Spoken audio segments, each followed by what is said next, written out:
ko mumeze fresh. Uyu munsi mbazana ikindi kigwa gishyashya tugiye kwigira hamwe, turagisanga muri WhatsApp yacu. Ku bantu mukoresha WhatsApp atandukanye, mushobora kuba mukoresha GB business cyangwa se Messenger ndetse n'izindi nyinshi, kuko haje amaverisiyo menshi cyane ya WhatsApp. Uyu munsi wongeye kukwigisha uburyo ki ushobora gufata video y'iminota 5 ukayishyira kuri stati. Okay? Abantu benshi mwari muzi yuko ushobora gushyiraho stati y'amasegonda 30 gusa, ariko uyu munsi ngiye kwereka uburyo ushobora gushyira stati y'iminota 5 kuri WhatsApp stati. Okay? Rero nta kindi musabwa uretse kubana nanjye kugeza ku iherezo ry'iyi video. And then mbere yuko dukomeza, banza ukande kuri flow. Nimba urimo kura video yacu urabona ijambo flow hano hejuru. Okay?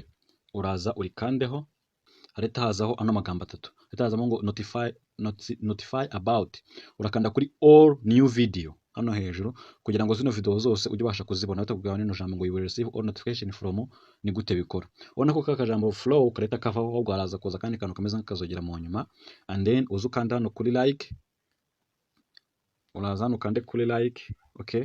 Ukande no kuri share, uzisharingeze inshe zawe nyinshi zitandukanye. Ndetse niba ufite n'igitekerezo uraza ucyandike hano mo hagati muri comment, utubwire ikintu twazagukorera cyangwa se ikintu ushima n'icyo nenga n'ikindi kibazo cyose waba ufite kuri video wamaze kureba. Urakoze cyane, tukomeze. Nyuma yuko tuvuye mu gukora kala kantu ka follow, kadukomeze ku kigo cyacu cy'umunsi. Okay? Turaza muri WhatsApp yacu. Ona ngiye hano nkoresha GB, uraza muri GB WhatsApp. Numara kuza muri GB WhatsApp, urabona ukuntu GB WhatsApp imeze. Okay? Hano ni muri chat. Kano kantu kwejo ni mukibazo cyane, nabigishije ukuntu bagakora WhatsApp hanyuma mukagira nko kuri Instagram. Gutya murimo murabona yanjye imeze. Nimba utarayirebye no video uburyo cy'ibintu bintu babikora, uragenda muri video zacu urabibonamo kuri no page. Ona ama stati yacu abari hejuru. Okay? Nka stories zo kuri Instagram, abantu mukoresha Instagram murabizi. Natwe urabona ko twabigenje. Ubwo ngubwo umuntu utari no video waragenda yirebe. Ariko icyo nicyo cyo kigwa dufite no munsi. Iki kigwa dufite no munsi ni uburyo ki ushobora gufata video y'iminota 5 ukayishyira kuri stati ya WhatsApp. Twari dusanzwe tuzi ko ubundi stati ari amasegonda 30, ariko ngiye kwereka uburyo ushobora kubikora hakajyaho iminota 5. Okay? Turaza hano kuri tuno turongo 3 two hejuru. Tuno turongo two hejuru 3. Numara ko dukanda tuzana muri GB setting. GB setting niho uri buze kandi numara ukanda muri kuri GB setting, ureta uza hano kuri home screen. Hano kuri home screen. Okay? Niho uri buze kandi numara kuza kuri home screen, ureta uza hano kuri stati. Uraza ukandeho. And then nugera aha ngaha uraza kumanuka hano hasi. Hasi haranditse ngo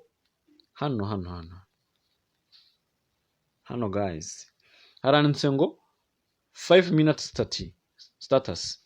Allow you to put 5 minutes video instead of 30 seconds as stati. Note, only GB WhatsApp user can see the full stati. Other will see 30 seconds only. Means that hano kintu bakubwira ni iki. Pay attention. Hano barakubwira ngo video, urashyiraho video y'iminota 5 mu gihe wagashyizeho amasegonda 30.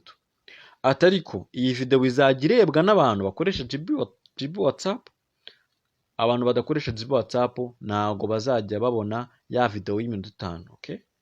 Ariko impamvu nabikoreye muri GB WhatsApp nuko abantu benshi 99% mukoresha WhatsApp ya GB. Ndabizi neza. Okay? Rero abantu benshi mukoresha WhatsApp ya GB, kano kantu uraza hano ukahita ugafungura. Alright? Iyo umaze kugafungura, ubu nonaha uba wemerewe kuba wakwa-uploadinga video y'iminota 5 kuri stati ya WhatsApp. Alright? Wenda nuko bishobora kuza gutinda kujyaho, ariko video yose wafata iri hejuru y'iminota 5, okay? Biremewe yuko ushobora kuyifata ukayishyira kuri stati yawe ya WhatsApp. Rero thank you for watching. Imana ibaho umugisha kandi ndabakunda cyane. Uze kuza kugerageza, and then nugira ikibazo wanyandikira muri comment. Igitekerezo n'ikindi kintu cyose wabifuza kumbaza no kunsaba, urabyandika muri comment. Alright?